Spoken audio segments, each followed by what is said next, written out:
Olá, é um prazer estar aqui no Story of Science, que é um canal da Universidade de Coimbra de Aveiro. Eu estou aqui para falar um pouquinho sobre a história da dor. Então, passado, presente e futuro, num contexto em que envolva um pouco o ser humano, mas na verdade eu sou médico veterinário, portanto eu vou puxar a sardinha para o meu lado, que são os animais. Dessa forma, a história da dor do que nós conhecemos vem lá desde da Suméria, que é o atual Iraque, em torno de 4.000 anos antes de Cristo, quando já se usava os opioides, né? Que é o ópio. Ópio é aquele suco espesso que sai da flor, como se fosse aquele látex, né? Mais esbranquiçado. E a partir do o ópio é uma palavra grega. E desde essa época, então, a Papaver somniferum, que é a planta que se extrai o ópio, já era utilizada pelos sumérios. Depois, pulando um pouquinho já para o mundo egípcio, isso em 2.250 anos antes de Cristo, já que os sumérios utilizavam o ópio em 4.000 anos antes de Cristo, nós já temos uma evolução muito grande da medicina, né? Os egípcios eram usuários de várias, não só as bandagens, que eles eram experts, né, por conta da mumificação, mas eles já faziam vários procedimentos cirúrgicos já com o uso do ópio, né? Inclusive, por exemplo, circuncisão.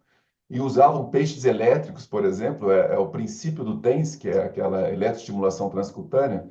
As pessoas que tinham artrose, problemas articulares, elas colocavam o pé nessa água com os peixes elétricos e sentiam aquele choquinho para desviar a tensão da dor.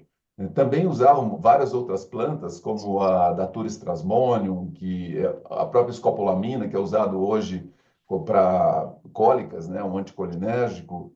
E depois a gente já migra para a Índia, em torno de 1.500 anos antes de Cristo, quando se utilizou a cannabis. Hoje a cannabis ela está muito em voga para fins medicinais e tem vários países que já, vamos dizer, liberaram pelo menos para fins medicinais, né? Inclusive o Brasil, Portugal e outros países.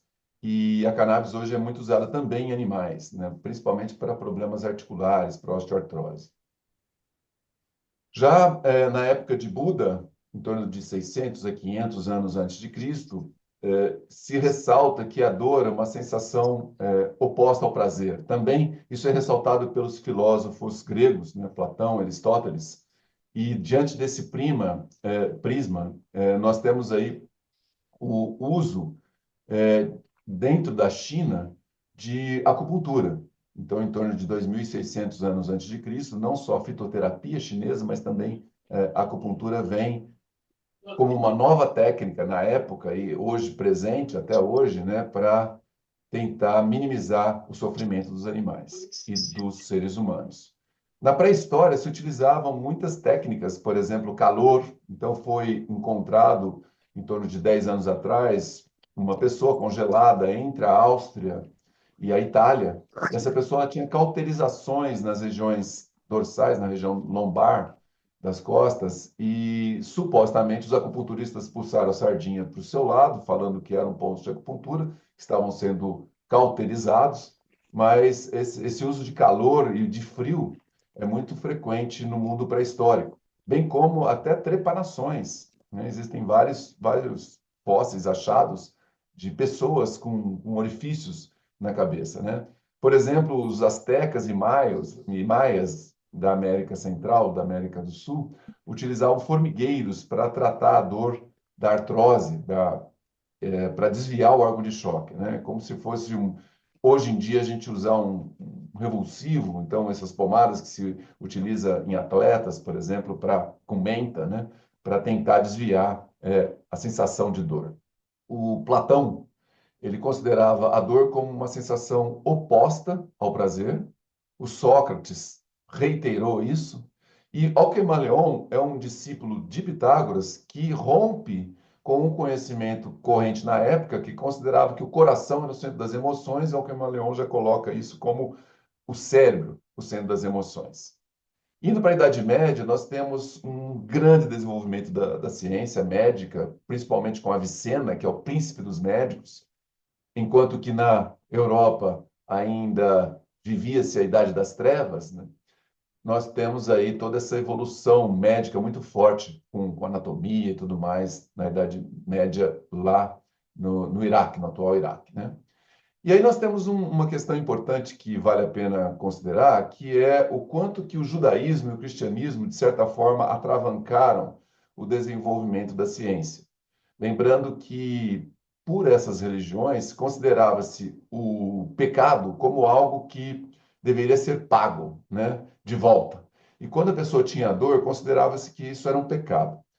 O absurdo chegou a um tamanho tão grande, quando nos idos de 1600, na Inglaterra, houve um caso de uma senhora que, ao sofrer do trabalho de parto, solicitou avidamente para o médico o emprego de algum analgésico. E o médico usou opioide, morfina na época, né? E nessa situação, na verdade, era opioide, né? Porque a morfina ela não era isolada, né? Então era um opioide. E nessa situação, isso foi aliviado, o trabalho de parto dela, só que as pessoas ficaram sabendo e essa pessoa foi enterrada viva e não teve nem oportunidade de acompanhar, né, o seu bebê e, obviamente, morreu. Então, de certa forma, o judaísmo e o cristianismo, eles fizeram com que a medicina demorasse muito para prover alívio da dor para os pacientes. Então, só para se ter uma ideia, já pulando agora para 1980, para a década de 80, nós temos situações em que as anestesias, as crianças eram operadas só com hipnóticos, que seriam aqueles medicamentos que só induzem o sono, no caso, benzodiazepínicos. Então, há cirurgias, por exemplo, de amígdala em crianças, que são feitas só com hipnóticos, sem nenhum analgésico. O uso de analgésico ele é muito recente, né? Vocês podem pasmar, mas o uso ele é um pouco mais comum a partir da década de 80 e 90, quando se utilizou com mais frequência analgésicos no pós-operatório, principalmente anti-inflamatórios e opioides. E a veterinária não fica diferente. Então, a veterinária acompanhou mais ou menos a mesma linha, porque a veterinária é sempre colada na medicina humana, né?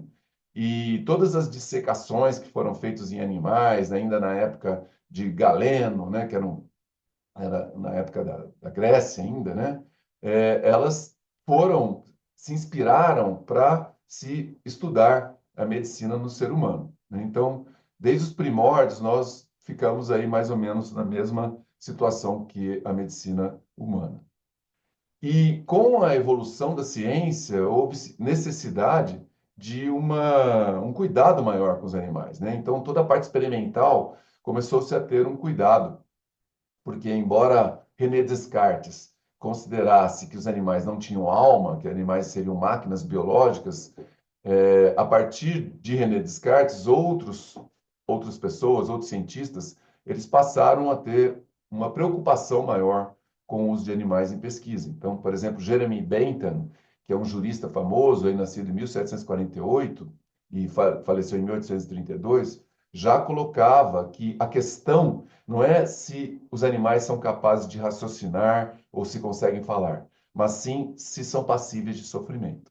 Então já há um movimento também muito cuidadoso com relação a isso. Então, o Claude Bernard, por exemplo, né, que é um famoso fisiologista, a sua esposa fundou a primeira sociedade protetora dos animais, inclusive é interessante, depois da separação, né? Mas e hoje? Como que é o cenário hoje?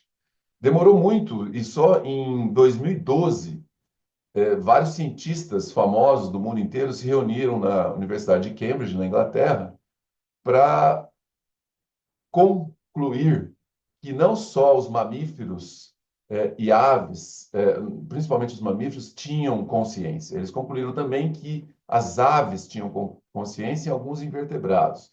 Então, isso, quanto tempo demorou, né? 2012, isso é muito recente, né?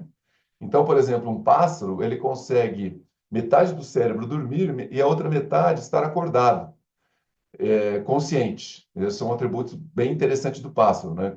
Justamente para uma defesa contra um possível predador. E o pássaro sonha. E esse atributo de sonhar, que era inicialmente específico para quem tinha córtex pré-frontal, no caso do ser humano, ele também ocorre nos animais, como as aves, por exemplo. Então, considerou-se que golfinhos, por exemplo, e aves tinham consciência. Hoje a gente pode considerar a dor como um dos maiores escândalos da medicina. Ela é o quinto sinal vital.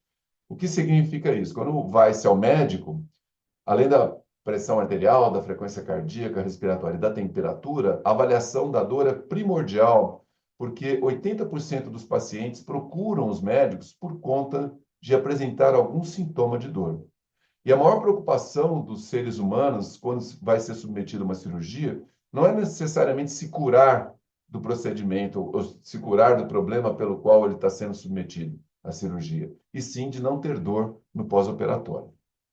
O consumo de morfina ele tem aumentado exponencialmente, quadruplicou de 90 para 2000, segundo a Organização Mundial de Saúde, para fins médicos, obviamente, né?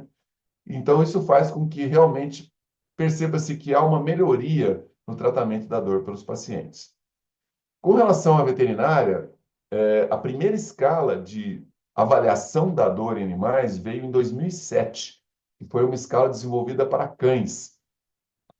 Só em 2009 já tivemos uma escala para cavalos e só depois, em 2013, nós tivemos uma escala desenvolvida para gatos, que é uma escala feita pelo nosso grupo de trabalho, né, que é a escala da Unesp Botucatu. A de cães é do grupo de Glasgow, e depois nós tivemos uma evolução relativamente rápida a partir de 2013. Aí, em 2014 nós já tivemos bovinos, depois veio cavalo, depois ovelhas, suínos. Hoje nós temos até para caprinos, né, que foi publicado em 2023. Né? Então a gente tem todas as espécies domésticas abraçadas por escalas de dor. E para isso nós desenvolvemos um aplicativo denominado VetPain, que está disponível em todas as lojas, tanto da iOS como da Android, no mundo inteiro. É um aplicativo que está em português e inglês, já tem 15 mil downloads, tem sido usado aí tanto por pesquisadores, mas também pode ser utilizado por fazendeiros, por tutores de animais, e tem todas essas escalas de dor, inclusive não só dor aguda, mas também avaliação de dor crônica. E a avaliação de dor crônica ela deve ser feita pelo tutor, porque é o tutor que convive o dia a dia com aquele animal e pode, portanto, detectar melhor as diferenças sutis que ocorrem na evolução da dor. E essas escalas são baseadas em comportamento dos animais. Então, o tutor pode observar o comportamento, ele tem também tutorials no próprio aplicativo, ele observa os vídeos indicativos de cada comportamento que seriam relacionados à dor. Então, por exemplo, animal com dorso arqueado. Aí clica no vídeo, aparece um animal com dorso arqueado. E ele consegue depois pontuar no seu próprio animal, tanto o veterinário pode pontuar como o tutor, o fazendeiro, no seu próprio animal. Esse cálculo é feito automaticamente pelo aplicativo e, ao final da pontuação, há uma indicação do próprio aplicativo se deve-se ou não usar analgésico ou algo que alivia a dor naquele animal. E a partir do uso de analgésicos pode-se reavaliar a dor no animal para ver se há uma evolução favorável ou não. Se você gostou desse vídeo, dê um like, compartilhe. Aproveite para assinar o canal e ative as notificações.